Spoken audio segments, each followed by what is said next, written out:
میں نے تو لال رنگ کے کپڑے میں سرخ جوڑے میں تجھے رخصت کیا تھا، یہ سفید رنگ کا کفن تو میں نے تجھے نہیں دیا، یہ سفید رنگ کا کفن کہاں سے آیا؟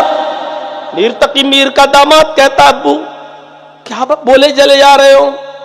کہا اچھا تم تو شوہر ہو داماد ہو میرے، اچھا وہ لسٹ لاؤ کہاں ہے جو تم نے سامان مانگا تھا مجھ سے؟ اس نے کہا ابو وہ لسٹ تو آپ ہی کے پاس ہے، ہم نے آپ ہی کو دی۔